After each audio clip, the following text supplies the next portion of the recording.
One lottery ticket makes a big difference for our state students. And when I say big, I mean bigger than jackpot big. Since 2002, South Carolina students have benefited from more than $6 billion in lottery-funded scholarships and grants, including the Life, Hope, and Palmetto Fellow Scholarships. With every lottery play, you're supporting our students, and that adds up in a big way. That's why education is our middle name. Learn more at sceducationlottery.com/betteryou. Juan Calvino, el arquitecto de la Reforma. En una fría mañana de octubre de 1534, un joven erudito francés se deslizaba silenciosamente por las calles de París. Con el corazón acelerado y una maleta llena de manuscritos, Juan Calvino huía de la ciudad que había sido su hogar. No lo sabía entonces, pero este acto de fuga marcaría el inicio de un viaje que lo convertiría en uno de los teólogos más influyentes de la historia y en el arquitecto de una nueva forma de cristianismo. Orígenes y primeros años. Juan Calvino nació el 10 de julio de 1509 en Noyon, una pequeña ciudad en el norte de Francia. Hijo de Gerard Cauvin, un próspero funcionario de la catedral local, y Jeanne Lefranc, una mujer conocida por su belleza y piedad, el joven Juan creció en un ambiente de ambición eclesiástica y fervor religioso. Desde temprana edad, Calvino demostró una agudeza intelectual excepcional. Su padre, reconociendo el potencial de su hijo, lo destinó a una carrera eclesiástica. A los 12 años, Juan ya había recibido la tonsura, el primer paso hacia el sacerdocio, y se le había concedido un beneficio eclesiástico que financiaría sus estudios. Educación y transformación. En 1523, con apenas 14 años, Calvino fue enviado a París para estudiar en el prestigioso College de Montaigu. Allí, se sumergió en el estudio de las artes liberales y la filosofía escolástica. Su mente ávida absorbió las enseñanzas de los grandes pensadores medievales, pero también se expuso a las nuevas corrientes del humanismo renacentista. Sin embargo, los planes de su padre para él cambiaron abruptamente. En 1528, Gerard Cauvin, enfrentado a las autoridades eclesiásticas de Noyon, decidió que su hijo debía estudiar derecho en lugar de teología. Obediente, Juan se trasladó a Orleans y luego a Bourges para estudiar jurisprudencia.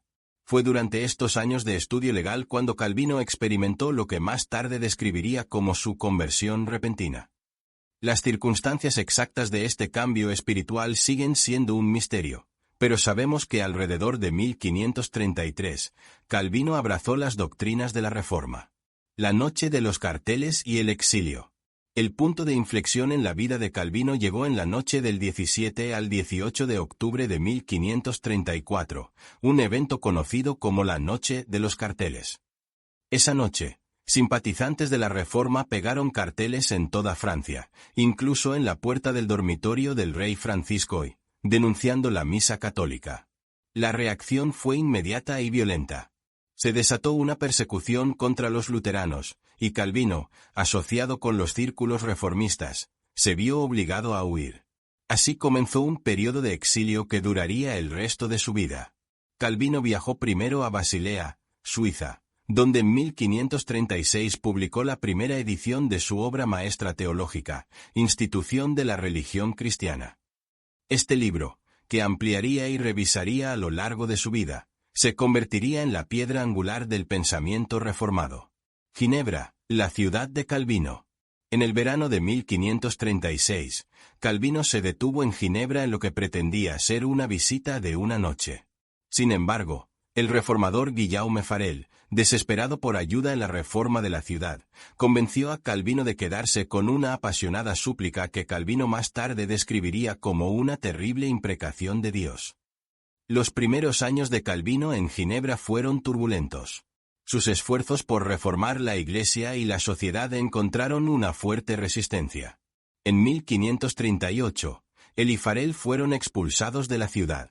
Calvino se refugió en Estrasburgo, donde pasó 3 años como pastor de una congregación de refugiados franceses y continuó desarrollando su teología.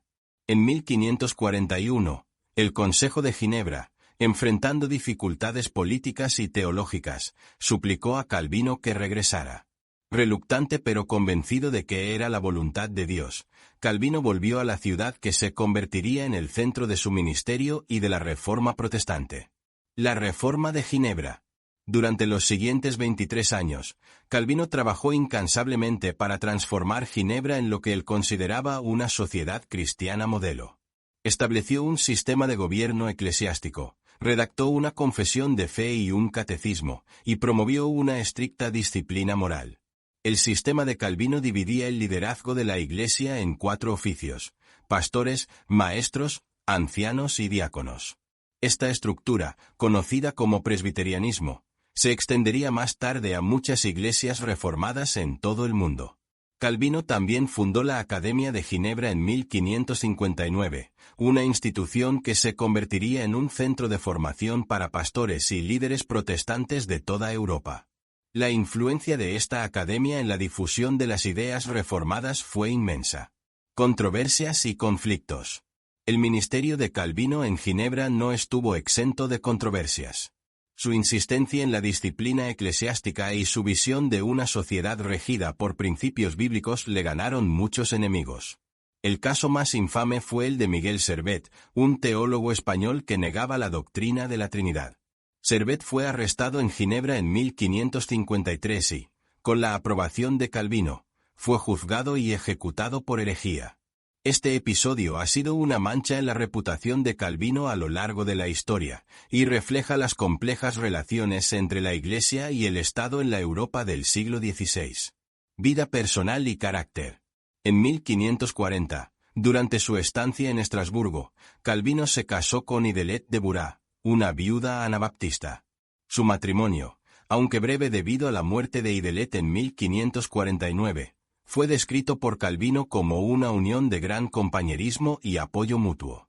Tuvieron un hijo que murió en la infancia.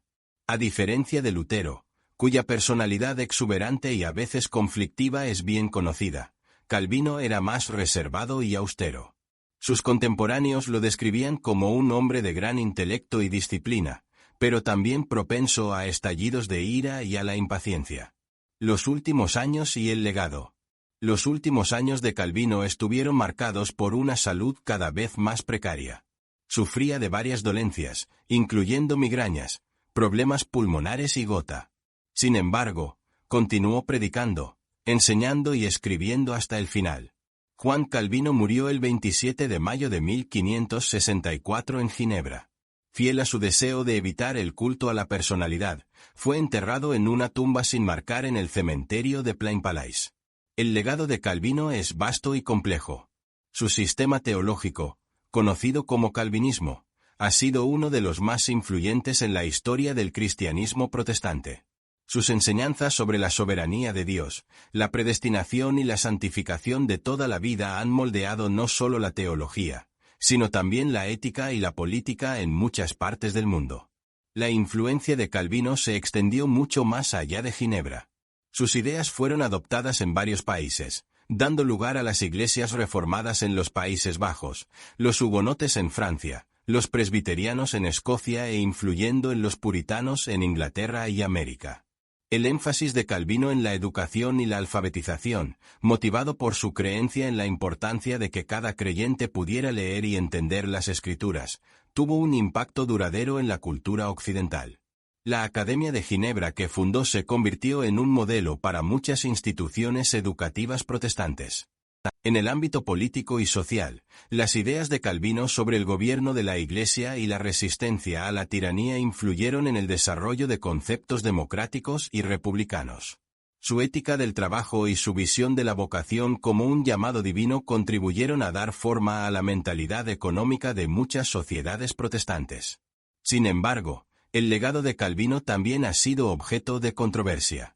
Su doctrina de la predestinación ha sido una fuente de debate teológico durante siglos. Su aprobación de la ejecución de Servet ha sido vista como un ejemplo de intolerancia religiosa. Y su visión de una sociedad regida por principios bíblicos ha sido tanto admirada como criticada. En última instancia, Juan Calvino emerge como una figura paradójica en la historia, un exiliado francés que se convirtió en el líder espiritual de una ciudad suiza, un hombre que anhelaba una vida tranquila de estudio pero se vio empujado al centro de la Reforma. Un teólogo cuyas ideas sobre la soberanía de Dios y la depravación humana coexistían con un profundo sentido de la gloria de Dios en la creación y en la cultura humana. La historia de Juan Calvino es la de un hombre cuya búsqueda de la verdad bíblica lo llevó a repensar no solo la teología, sino toda la estructura de la sociedad cristiana. Es la historia de cómo las ideas de un refugiado en una pequeña ciudad suiza llegaron a dar forma a iglesias, sociedades y naciones en todo el mundo. Es, en esencia, un testimonio del poder transformador de las ideas y de la fe inquebrantable en la soberanía de Dios sobre todos los aspectos de la vida. The lottery is not about getting rich. It's about helping people, and it always has been. The lottery is what helped raise the Great Wall of China, build the roads of Rome, and today, in South Carolina, it's what generates millions of dollars each year for scholarships like the SC Hope, Life, and Palmetto Fellows. The South Carolina Education Lottery is investing in you. Visit sceducationlottery.com/betteryou to learn more.